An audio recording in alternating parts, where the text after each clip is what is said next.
Hello students, welcome back to another video based on probability challenging questions. So the question is as follows.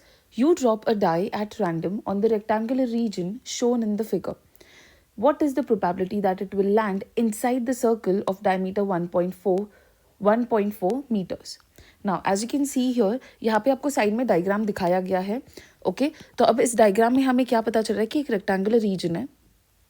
Okay एक circular region है and जिसके measurements हमें दिए गए हैं. Rectangular का लेंथ एंड ब्रेथ हमें बताया गया है और सर्कल का हमें डायमीटर दिया गया है. ओके अब उसमें उन्होंने क्या बताया कि हमें ये प्रोबेबिलिटी ढूंढनी है कि एक रैंडम डाइस है जो फेंका गया है और वो इस रीजन के अंदर आ रहा है, हमें बताना है. रेक्टेंगुलर रीजन के अंदर आ रहा है, ये बताना है. तो अब उसके लिए हमें क्या करना पड़ेगा. सबसे पहले देखो वो इस एरिया की बात कर रहे हैं, isn't it? एरिया की बात करें ऑफ अ पर्टिकुलर रीजन और वो रीजन है रेक्टेंगुलर. सो इसका मतलब क्या हुआ, हमें सबसे पहले ढूंढना होगा सोल्यूशन में उसका area. So area of rectangular reason is equal to what? Now that is length into breadth, so that is 2 meters into 4 meters which is equal to 8m square. As we are finding area तो वो हो जाएगा 8m square, isn't it? अब इसको हम number 1 दे देते हैं. Okay for time being. And then what do we have to find. Second चीज क्या बात की गई है, सर्कल की बात की गई है जिसका डायमीटर दिया है. So let's first find out the radius of it and then see what to do of it. So हम लिखेंगे diameter of circle is equal to 1.4 meters.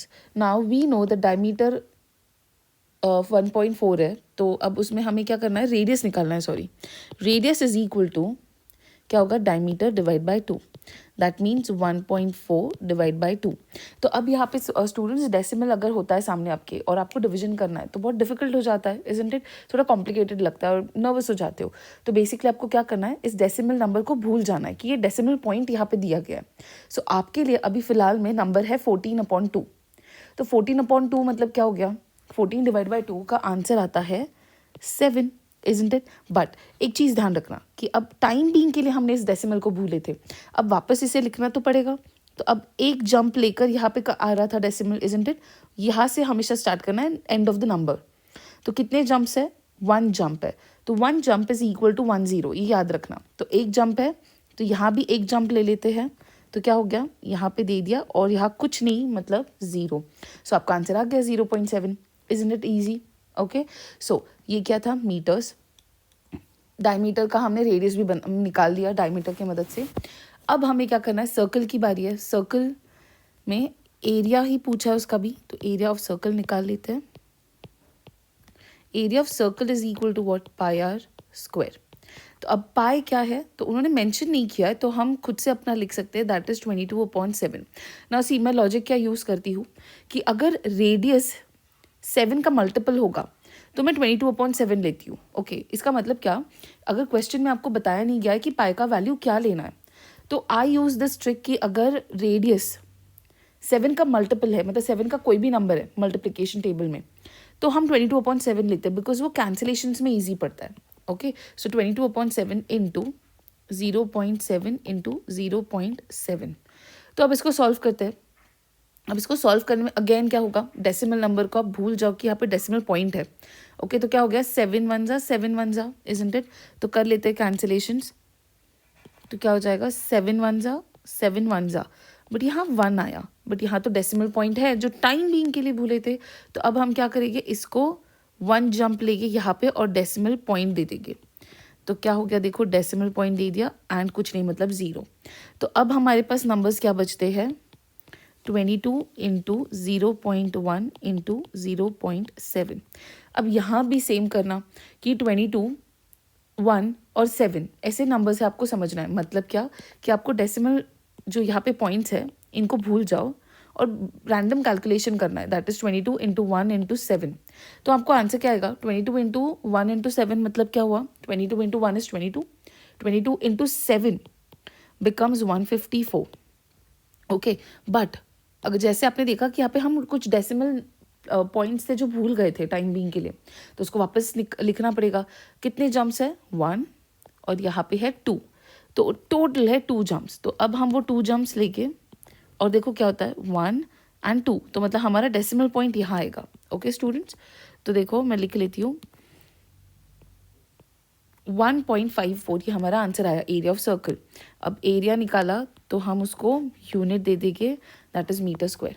अब ये हो गया मेरा second number, okay second answer मिल गया।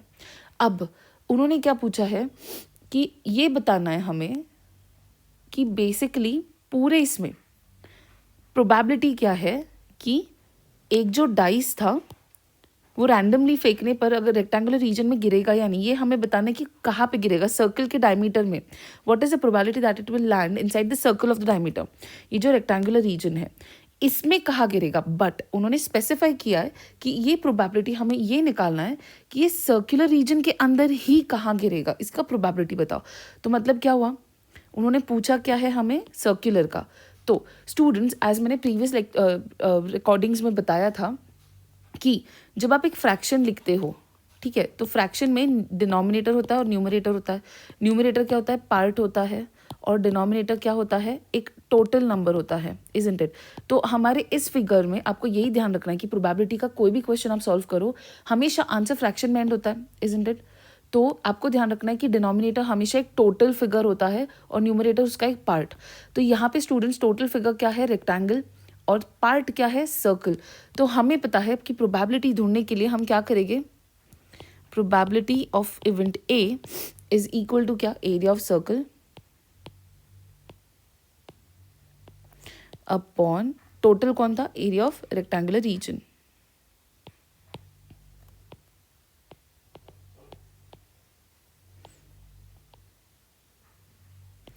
तो अब एरिया ऑफ सर्कल क्या था, 1.54 अपॉन रेक्टेंगुलर रीजन का आंसर हमारा आया था 8, तो वो लिख लिया।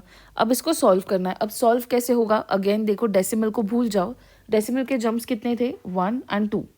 अब इस डेसिमल जम्प को अगर मैं भूल जाऊँ, ओके, तो क्या हो जाएगा, देखो अगर मुझे डेसिमल पॉइंट लिखना ही नहीं है तो मैं क्या करूँगी, यहाँ पे 2 जीरोज ऐड करूँगी। ये क्यों हुआ, मैंने आपको देखो थोड़ी देर पहले ही बताया था, 1 जंप इज इक्वल टू 1 0। तो यहाँ कितने जंप्स हुए, 2, तो मतलब कितना हो गया, 0 2।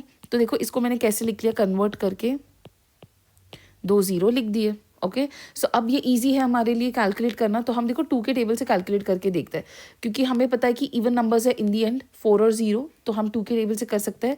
तो 2 के टेबल से कैंसिल करने पे I get 77 upon 400, and 77 upon 400 ये एक टेबल में नहीं आते, तो इसलिए हमने क्या किया, यहाँ पे रोक दिया। तो ये हमारा हो गया फाइनल आंसर स्टूडेंट्स। तो जो क्वेश्चन पूछा गया था, what is the probability that it will land inside the circle of the diameter 1.4 meters is 77 upon 400. ये chances है. Okay, I hope that this is clear now. See you in the next video. Thank you for watching.